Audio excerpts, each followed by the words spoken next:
नमस्कार, आवाज समाचार में आप सभी का स्वागत है। मैं हूं सीमा। खबरों की शुरुआत करते हैं और सबसे पहले नजर डाल लेते हैं हेडलाइंस पर। अहमदाबाद में 242 यात्रियों से भरा एयर इंडिया का विमान क्रैश हुआ। टेक ऑफ के तुरंत बाद अहमदाबाद में एयर इंडिया विमान क्रैश।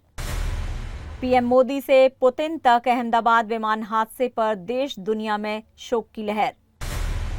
बॉलीवुड के कई सेलेब्स ने विमान हादसे पर जताया गहरा दुख। बीजेपी के पास 3 पार्टियां हैं, संजय राउत का तंज। और अब खबरें विस्तार से। गुजरात के अहमदाबाद से इस वक्त एक बड़ी और बेहद दुखद खबर सामने आ रही है।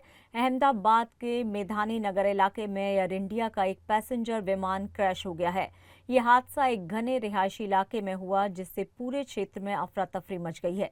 बताया जा रहा है कि ये विमान एयर इंडिया का बोइंग 737 था, जिसमें कुल 242 यात्री सवार थे। हादसे के वक्त विमान सरदार वल्लभ भाई पटेल इंटरनेशनल एयरपोर्ट से टेक ऑफ कर रहा था, लेकिन अचानक तकनीकी खराबी की आशंका जताई जा रही है, जिसके बाद विमान एयरपोर्ट की बाउंड्री के पास स्थित मेधानी नगर इलाके में जा गिरा। हादसे के बाद विमान में आग लग गई और तेज धमाके के साथ धुएं का विशाल गुबार कई किलोमीटर दूर तक नजर आने लगा। मेधानी नगर के रिहायशी इलाके में आग की लपटें इतनी भयानक थीं कि आसपास के घरों की खिड़कियां भी टूट गईं और लोगों में दहशत फैल गई। सूचना मिलते ही अहमदाबाद फायर ब्रिगेड की टीमें मौके पर पहुंची हैं और आग पर काबू पाने के लिए युद्ध स्तर पर प्रयास शुरू किए। दमकल कर्मी लगातार पानी की बौछारों के जरिए आग को बुझाने की कोशिश कर रहे हैं। अब तक जो शुरुआती तस्वीरें सामने आई हैं, उसमें विमान के टुकड़े टुकड़े होकर बिखरे पड़े दिखाई दे रहे हैं। विमान का एक पंख पूरी तरह से टूट चुका है। राहत बचाव कार्य जारी है और घायलों को नजदीकी अस्पतालों में भेजा जा रहा है। हालांकि अब तक प्रशासन की ओर से किसी भी यात्री के जीवित या मृत होने की आधिकारिक पुष्टि नहीं की गई है, लेकिन सूत्रों का कहना है कि इस हादसे में कई लोगों को अपनी जान गंवानी पड़ी।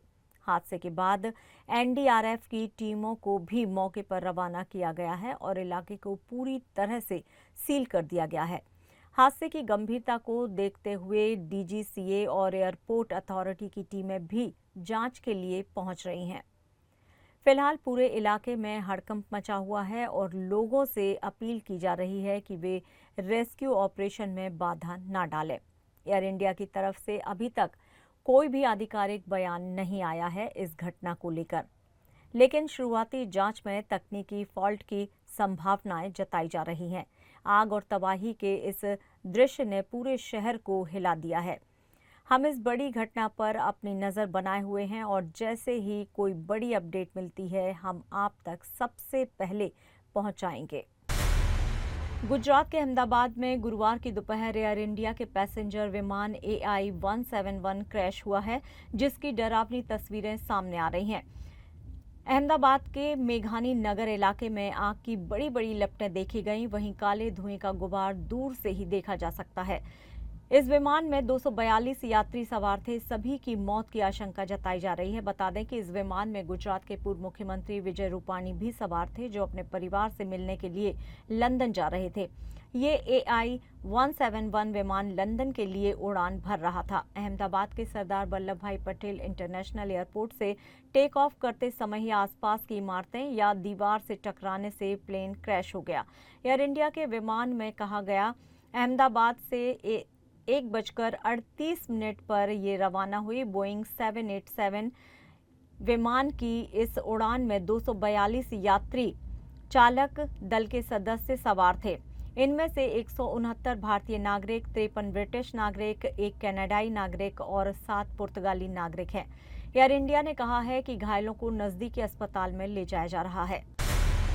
गेटविक जा रही विमान में 169 भारतीय, 53 ब्रिटिश, 1 कनाडाई और 7 पुर्तगाली नागरिक सवार थे।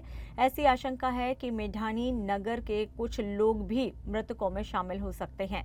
एयर इंडिया के चेयरमैन N. चंद्रशेखरन ने कहा है कि दुर्घटना स्थल पर आपातकालीन प्रतिक्रिया दलों की सहायता के लिए एयरलाइंस हर संभव प्रयास कर रही है और इस हादसे में प्रभावित लोगों को सभी आवश्यक सहायता प्रदान करेगी। चंद्रशेखरन ने एक बयान में कहा है कि बहुत दुख के साथ मैं पुष्टि करता हूं कि अहमदाबाद से लंदन गेटविक के लिए उड़ान भरने वाली एयर इंडिया की उड़ान AI-171 आज दुर्घटनाग्रस्त हो गई। इस घटना में प्रभावित सभी लोगों के परिवार और परिजनों के साथ हमारी गहरी संवेदनाएं हैं।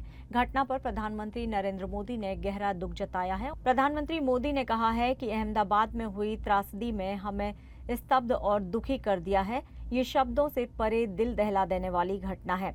इस दुखद घड़ी में मेरी संवेदनाएं इससे प्रभावित सभी लोगों के साथ हैं। मैं मंत्रियों और अधिकारियों के संपर्क में हूं जो प्रभावित लोगों की सहायता के लिए काम कर रहे हैं। हमने बहुत से लोगों को खो दिया। विदेश मंत्रालय ANI के एक सवाल का जवाब देते हुए विदेश मंत्रालय के प्रवक्ता रणधीर जायसवाल ने कहा कि अहमदाबाद में जो हुआ वो बहुत दुखद घटना है। हमने बहुत से लोगों को खो दिया है। हम उन सभी लोगों के प्रति अपनी गहरी संवेदना व्यक्त करते हैं जिन्होंने अपने प्रियजनों को खो दिया है। इनमें कई विदेशी भी हैं। आपको संबंधित विभागों से अपडेट प्राप्त होंगी। पुतिन ने PM मोदी और राष्ट्रपति मुर्मू को संवेदना संदेश भेजा है। रूस के राष्ट्रपति व्लादिमीर पुतिन ने गुजरात के अहमदाबाद में हुए यात्री विमान हादसे पर भारत की राष्ट्रपति द्रौपदी मुर्मू और भारत के प्रधानमंत्री नरेंद्र मोदी को संवेदना संदेश भेजा है। उन्होंने लिखा, आदरणीय प्रधानमंत्री महोदय, अहमदाबाद में हुई यात्रा विमान हादसे के दुखद परिणामों पर कृपया गहरी संवेदना स्वीकार करें। इस आपदा में घायल हुए सभी लोगों के शीघ्र स्वस्थ होने की कामना करते हैं। गृह मंत्री अमित शाह ने कहा, अहमदाबाद में हुए दुखद विमान हादसे को मैं शब्दों में बयान नहीं कर सकता। डिजास्टर रिस्पांस टीम को तुरंत घटना स्थल पर भेज दिया गया है। स्थिति का आकलन करने के लिए गुजरात के मुख्यमंत्री भूपेंद्र पटेल, गुजरात के गृह मंत्री हर्ष संघवी और अहमदाबाद के पुलिस आयुक्त से बात की। प्लेन क्रैश पर प्रियंका गांधी ने दुख जताया है। कांग्रेस सांसद प्रियंका गांधी ने कहा, एयर इंडिया विमान में सवार यात्रियों और चालक दल के सदस्यों के परिवार के प्रति मेरी संवेदना है। पूरा देश उम्मीद लगाए बैठा है कि आपके प्रियजन इस भयावह दुर्घटना से बच जाएं। ईश्वर आप सभी के साथ रहें। अहमदाबाद विमान हादसे पर कर्नाटक के उप मुख्यमंत्री DK शिव कुमार ने कहा है कि ये बहुत चौंकाने वाली खबर है। एयर इंडिया बहुत अच्छा काम कर रही थी। एविएशन इंडस्ट्री आजकल व्यवस्थित तरीके से काम कर रहा था, लेकिन भारत में ये सुनकर हम सभी हैरान हैं। हम भगवान से प्रार्थना करते हैं कि वे सभी सुरक्षित हों। अहमदाबाद प्लेन क्रैश की खबर सुन सदमे में बॉलीवुड। सनी देओल, ऋतिक रोशन और सेलेब्स ने जताया, गुजरात के अहमदाबाद में हुए भीषण प्लेन क्रैश की घटना ने हर किसी को सख्ते में डाल दिया है। ऐसे में इस हादसे पर बॉलीवुड सेलेब्स भी रिएक्ट कर रहे हैं। सनी देओल, रितेश देशमुख, परिणीति चोपड़ा से लेकर दिशा पाटनी तक ने इस हादसे पर पोस्ट किया है। सितारों ने पोस्ट के जरिए हादसे पर शोक जाहिर किया है।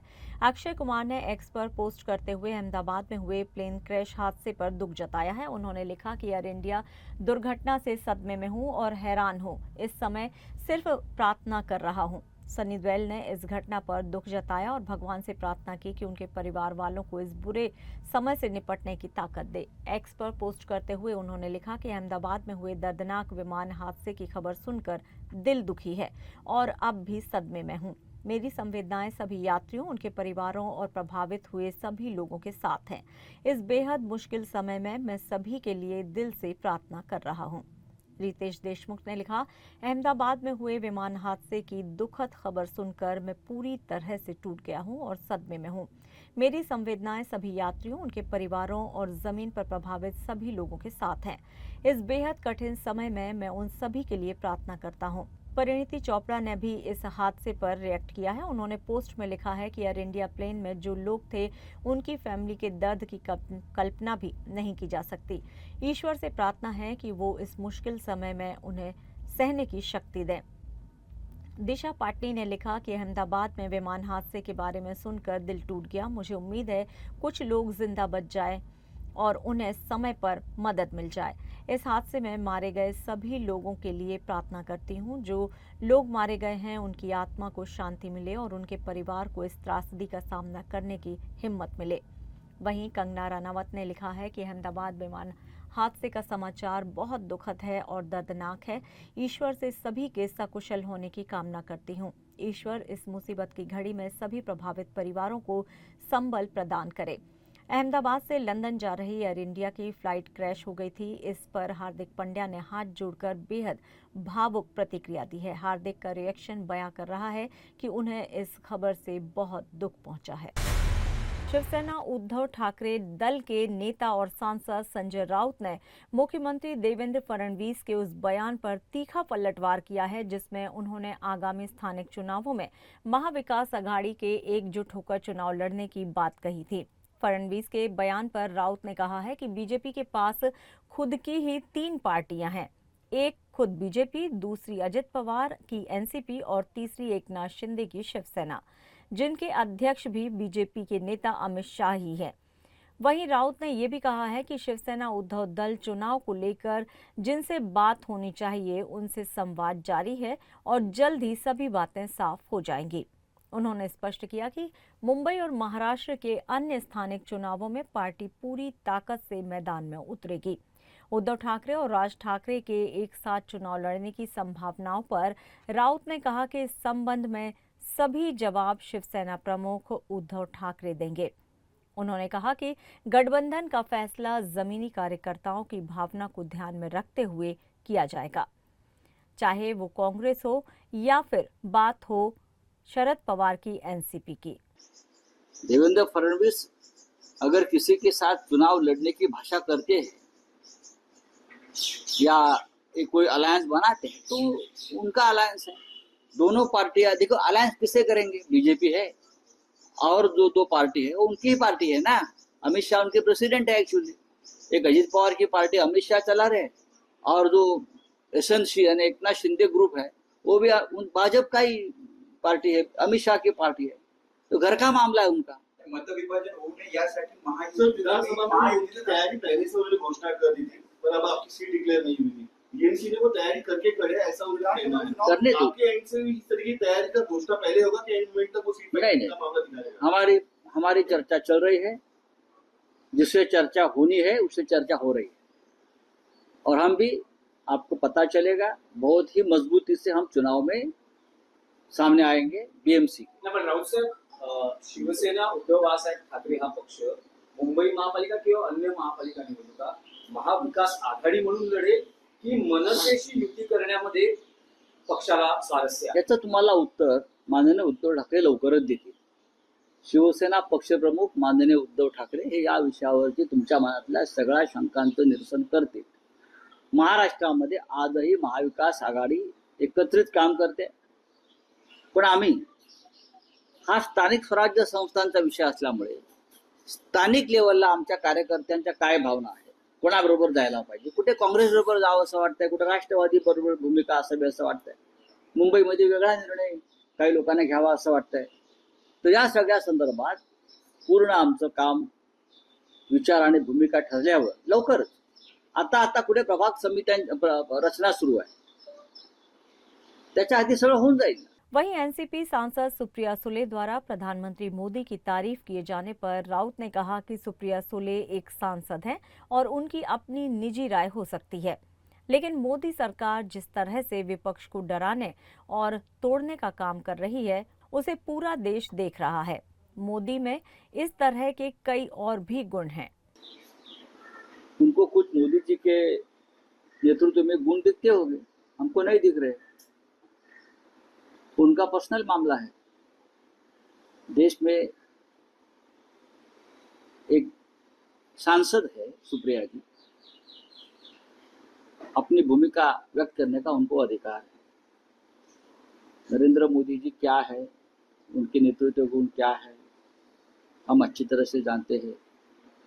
देश में अघोषित आपातकाल जो लगाया है उससे हमारे जैसे अपोजिशन के लोग हैं, उनके भी पार्टी के लोग हैं, कैसी तकलीफ दी गई और पार्टी को तोड़ा दिया, सत्ता का कैसा गैरवापर करके राजनीति करनी चाहिए, ऐसे बहुत से गुण हमारे मोदी जी में जरूर है और ये सुप्रिया ताई को भी मालूम होगा शायद। Thank you. खबरों में यहाँ पर लेंगे एक छोटा सा ब्रेक। आप बने रहिए आवाज समाचार के साथ।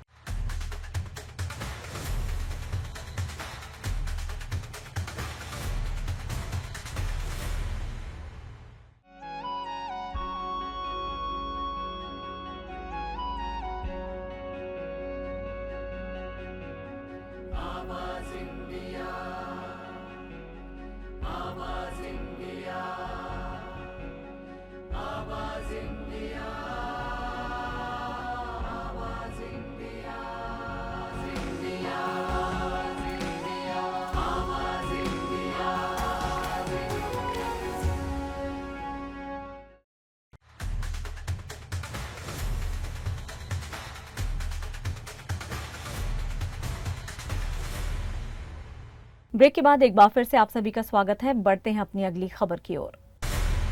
कांग्रेस की राष्ट्रीय प्रवक्ता सुप्रिया श्रीनेत ने कहा है कि इस सरकार की सबसे बड़ी विफलता है कि अमेरिका ने अपने आर्मी डे में पाकिस्तान के आर्मी चीफ असीम मुनीर को बुलाया, जो जनरल खुलेआम भारत के खिलाफ जहर उगलता है। उन्होंने कहा कि अमेरिकी सेंट्रल कमांड के प्रमुख का ये बयान चौंकाने वाला है कि पाकिस्तान आतंकवाद के खिलाफ अमेरिका का शानदार साझेदार है और भारत से रिश्तों का असर पाकिस्तान से रिश्तों पर नहीं होना चाहिए।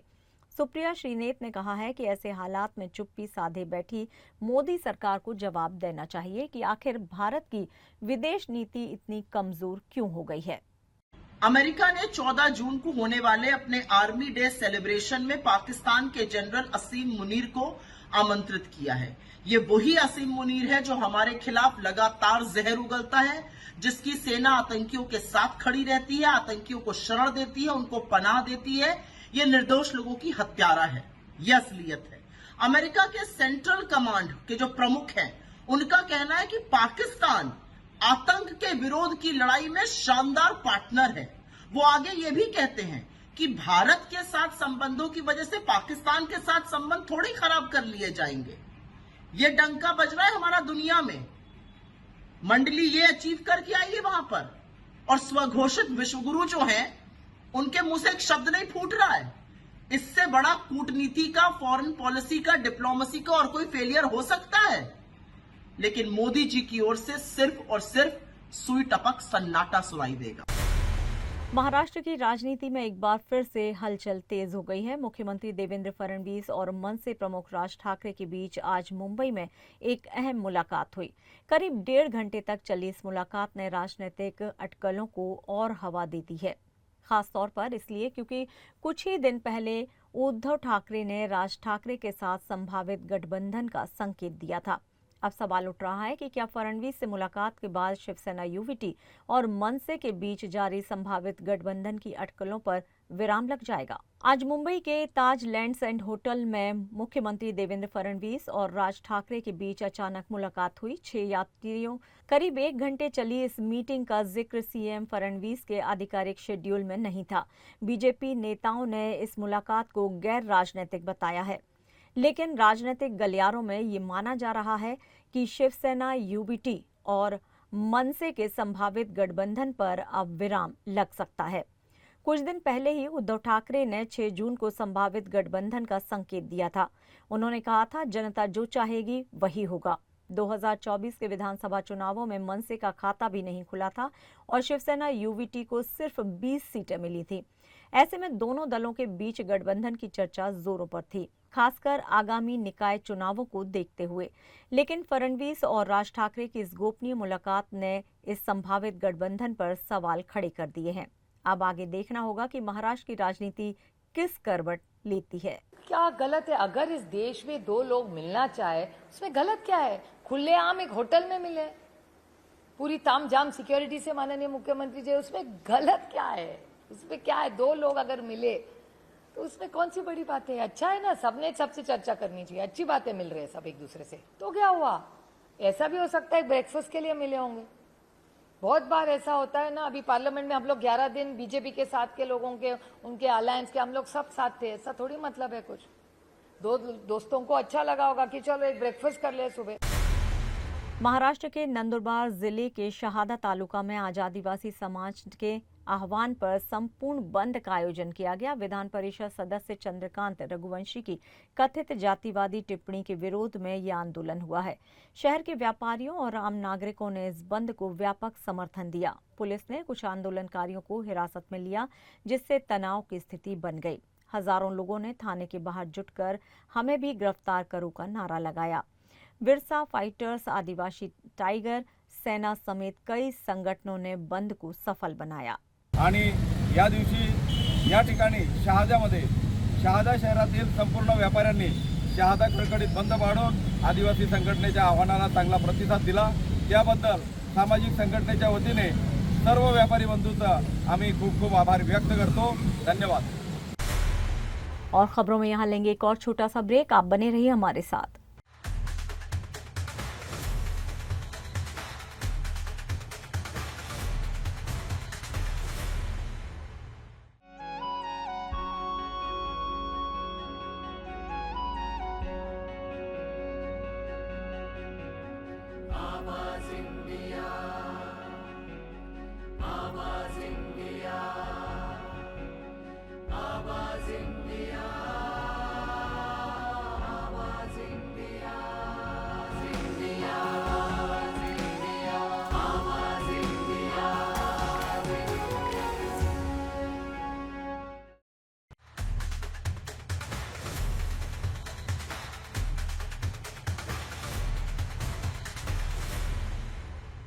ब्रेक के बाद एक बार फिर से आप सभी का स्वागत है। बढ़ते हैं अपनी अगली खबर की ओर।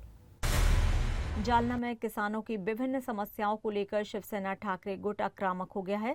जालना शहर के छत्रपति संभाजी महाराज चौक में शिवसेना ठाकरे गुट के चक्का जाम आंदोलन किया।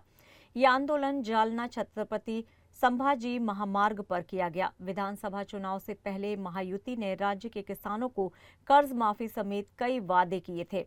इसके अलावा लाडली बहनों को प्रतिमाह 2100 रुपये देने का भी आश्वासन महायुति ने दिया था, लेकिन अब तक महायुति सरकार ने जनता से किए गए वादों को पूरा नहीं किया है। इसी के विरोध में आज जालना में शिवसेना ठाकरे गुट ने चक्का जाम आंदोलन किया। इस दौरान महायुति सरकार के खिलाफ जोरदार नारेबाजी की गई, जिससे पूरा इलाका गूंज उठा।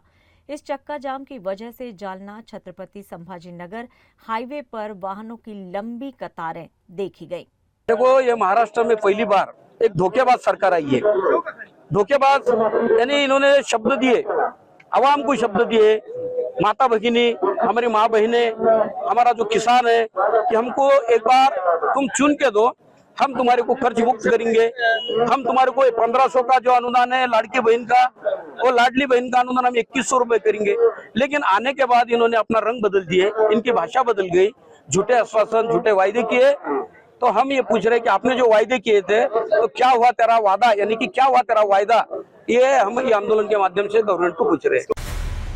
महाराष्ट्र के छत्रपति संभाजी नगर में उद्धव ठाकरे की शिवसेना ने राज्य सरकार के खिलाफ जोरदार रास्ता रोको आंदोलन किया। ये प्रदर्शन बाबा पेट्रोल पंप चौराहे पर किया गया, जहां बड़ी संख्या में कार्यकर्ता और पदाधिकारी जुटे। आंदोलन का नेतृत्व विधान परिषद में विपक्ष के नेता अंबादास दानवे ने किया और करीब आधे घंटे तक रास्ता जाम रहा।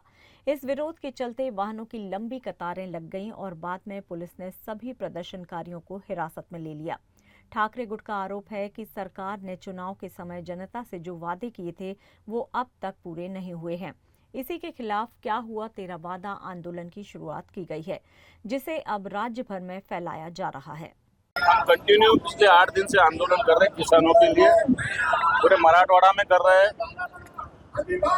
आज हमने किसानों के लिए, किसानों की कर्ज मुक्ति होना चाहिए, किसानों को लोन मिलना चाहिए, किसानों को लाइट मिलना चाहिए, सौर ऊर्जा के जो पैसा है सरकार ने भरे वो मिलना चाहिए, इंश्योरेंस मिलना चाहिए। ये सब बातें लेके हम आंदोलन कर रहे हैं। इसका मतलब सरकार को किसानों से कोई लेना देना नहीं है ना, ये सरकार तो किसानों का नहीं है, ये प्रूव हो रहा है ना इससे। ये सरकार को ये आसूर जनता की तरफ से, किसानों की तरफ से लगाना ही पड़ने वाला है, वो आसूर लेके हम खड़े। तो डिमांड तो हम बार बार मैंने रखी है, कर्ज माफी की रखी है, इंश्योरेंस की रखी है, ऊर्जा मिलने की रखी है, ये सब बातें तो हम बार बार रख रहे हैं। महाराष्ट्र के यवतमाल जिले के पुसद तहसील के कई गांवों पर पिछले 2 दिनों से मौसम की मार पड़ी है। तेज आंधी और तूफान ने किसानों की मेहनत पर पानी फेर दिया है। भोसला, बनवारला, सावंगी, पिंपल खूंटी, वरुण, वांसी, तोंडी और गहुली जैसे गांवों में तूफान ने सबसे ज्यादा नुकसान पहुंचाया है। खासतौर पर भोजला और बनवारला गांवों के किसानों ने कपास और सोयाबीन छोड़कर केले की खेती शुरू की थी, लेकिन तेज हवाओं ने कटाई के लिए तैयार फसल बर्बाद हो गई है। लाखों रुपए का नुकसान हुआ है। किसानों का कहना है कि उनका आर्थिक संतुलन पूरी तरह से बिगड़ गया है और आने वाले 2 साल की आय प्रभावित हो सकती है। इतना ही नहीं, कई घरों की छतें उड़ गई हैं और खेतों में लगे सोलर पैनल भी तेज हवाओं में उड़ गए हैं। अब किसानों ने प्रशासन से अपील की है कि जल्द से जल्द सर्वे कराया जाए और नुकसान का मुआवजा दिया जाए, ताकि उनकी जिंदगी फिर से पटरी पर लौट सके। मी दत्तराव काशीनाथ कुबडे, राहणार बनवारला, तालुका पुसद, जिल्हा यवतमाळ। तारीख 10 जून 2025 रोजी सायंकाळी 5 वाजता चक्रीवादळ आल्यामुळे ही आजवाला केळीचा प्लॉट आहे, हा पूर्ण प्लॉट जमीनदोस्त झालेला आहे। केळीला लागवड खर्च 4 ते 5 लाख रुपये आलेला आहे आणि 12 ते 15 लाख रुपये उत्पन्न अपेक्षित होतं मला। हातातोंडाशी आलेला घास हा माझा पूर्ण निसर्गाने हिरावून घेतलेला आहे आणि शासनाने त्वरित मदत करावी आम्हाला। मी शेतकरी श्रेयश अजय फुके, वनवारला येथील शेतकरी आहे। परवा सायंकाळी 5:15च्या दरम्यान वादळी वाऱ्या व पावसामुळे माझी केळी पूर्णपणे जमीनदोस्त झालेली आहे, बुडातून पडलेली आहे। जवळपास माझे केळी आज काहीच हातात लागणार नाही अशी परिस्थिती झालेली आहे। 8 दिवसावर केळी कटाईला आलेली होती। हातातोंडाशी आलेला घास या वादळी वाऱ्यामुळे हिरावून गेलेला आहे. जवळपास मी या केळीसाठी 2.5 एकरासाठी 5 लाख रुपये खर्च केलेला होता आणि याच्यातून मला 12 लाख रुपये उत्पन्न मिळेल असा माझा एक अंदाज होता. पण आता याच्यापासून मला काहीही मिळणार नाही. सर्व केळी खाली बुडातून पडलेली आहे. तरी माझी आपल्या मार्फत शासनाला विनंती राहील की याचे पंचनामे काल सकाळी झालेत. तर माझी शासनाला विनंती राहील की आपण जी काय मदत होईल ती मला मिळवून द्यावी. दिल्ली एनसीआर में गर्मी ने कहर बरपा रखा है. राजधानी में तापमान 43 डिग्री दर्ज किया गया, लेकिन हीट वेव के चलते महसूस 50 डिग्री हुआ. श्रीगंगानगर में तो पारा 48 डिग्री पर पहुंच गया. मौसम विभाग ने दिल्ली में रेड अलर्ट जारी किया है. राहत की खबर यह है कि 13 जून से पश्चिमी विक्षोभ के कारण बारिश हो सकती है. 14 से 17 जून तक तापमान में गिरावट की संभावना है. हरियाणा, राजस्थान, पंजाब समेत उत्तर भारत के कई राज्यों में अगले 3 दिन लू का खतरा बना हुआ है. उधर कर्नाटक, तमिलनाडु और केरल में भारी बारिश का अलर्ट जारी किया गया है. तेज हवाओं के साथ गरज चमक की संभावना है. मौसम विभाग ने लोगों से सतर्क रहने की अपील की है. और फिलहाल आवाज समाचार में इतना ही. आप देखते रहिए आवाज इंडिया. नमस्कार.